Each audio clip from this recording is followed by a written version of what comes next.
Let me tell you about Chinese buffets, an American institution. It all started in Vegas, really, buffets and the casino environment going hand in hand. As a child, when I was taken to a buffet, it was the equivalent of going to Chuck E. Cheese. I got fucking excited. The idea that you could have unlimited food of your choosing, well. Now, I wasn't alive during the 80s, and let's face it, most of the 90s, but apparently that was the time for buffets. And just like the great shopping malls and arcades of the past, they've all but died out. History became legend, and legend became myth, and we're left today with Golden Corral's, Cici's Pizza, and the ever-present Chinese buffet. China Garden, Happy Walk, China One, Golden Walk, it's all there. Profit margins on restaurants are notoriously razor thin. Well, imagine buffets. The big ones in Vegas operate at a loss because it's about the casinos, really. Golden Corral is doing well, but it's like, what, 16 bucks a head there now? And the food and crowds are not worth it. I remember when it was $5 to eat at Cici's. Yes, their pizza is shit, trust me, I've worked there. It's really their dough that sucks ass. Now if you go into one of these China Walk places, it's only $7, $8, $9 for even the dinner buffet. I've been to quite a few states and they're mostly the same tried and true business model. And I love them. I absolutely love these institutions and I hope they never die. There's quite the sliding scale of quality when it comes to these places, so one must be a discerning customer. There's really nice ones that have a billion changing items in that special section next to the god-awful sushi where you stack raw shit in a bowl and the guy cooks it up for you. That's where it's at. The majority serve beer, though I've never seen anyone buy any. They got the Kiko Man, refill only with Kiko Man, at every booth. They serve pizza, french fries, mashed potatoes, pork roast, and crab legs. I don't give a fuck. Then there's the really bad ones with like crusty old sugar chicken left out all day, dusty dry pastries, no ice cream, old ass rice.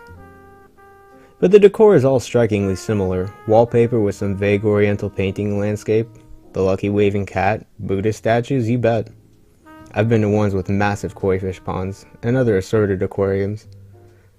The tables with the illustration under the glass cover, the front counter where a kid is doing his homework next to the host, the ancient carpet, the silent waitstaff, and the sign of the buffet that says not to take more than you'll eat.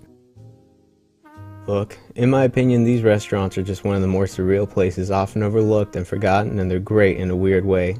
There's no other place like it. Everyone eating there is miserable, the lighting is low and dreary. Occasionally you get big parties with loud kids and some mother corralling them in an attempt at being orderly and just causing a huge mess.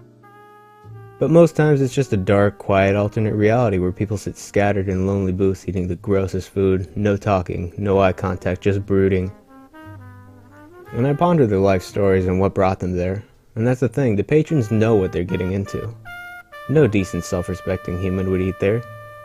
You can spend an hour or more in there like I do, just reading and eating rice. Everybody develops their own routine after getting to know the setup. For example, I'm simple in that I go for fried rice and just the least horrible looking chicken.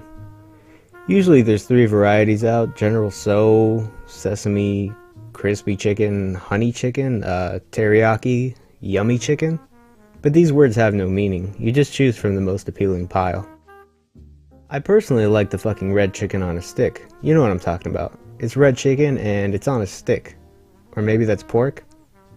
Sometimes there's plain white rice, sometimes I get those sesame balls or the wontons or the pot stickers, sometimes they have pretty rice noodles instead of the swampy chow mein. I don't touch anything else in general. Now when it comes to dessert variety, they got you covered. You may wonder why there's bananas with red syrup on them? I don't know. But boy, they got those canned peaches, tapioca pudding, and jello? Ice cream, mandarin slices, the assorted pastries. In fact, for me, the best part of paying $8 to eat at one of these places is the dessert that comes after downing crispy, syrupy chicken and rice. Where else can you get unlimited pudding and ice cream? That's right. How often does the normal American population regularly visit one of these joints? Sure, everyone's familiar with Chinese takeout, which costs just about the same amount to get only one kind of meat and one side with no dessert. Think about it. But how many people actually know about these dying buffets scattered across our great nation? That's right, Chinese buffets are for melancholy, lonely, and quiet anonymous people who have no qualms about eating subpar food out alone on a highway strip mall at 6 p.m. on a Wednesday. The whole environment caters to our kind. It's dark, the servers don't make small talk, and no one bothers you once you specify your drink. What other restaurant serves you in this capacity? There may be some low-volume music playing, perhaps Chinese pop classics or some other random shit, but otherwise there's no noise, just you and your thoughts. It's raining outside, and you and 5 of the regulars are chowing down on some mystery meat as you left to your thoughts, idle, dissociating from the world outside as servers silently take your plate and refill your water, and you wonder just how you got here. What a forlorn joint this is. The dining parlor is massive, you think, owing to a time when large hungry parties of extended family would come and shell out serious money to fill their stomachs at a place like this.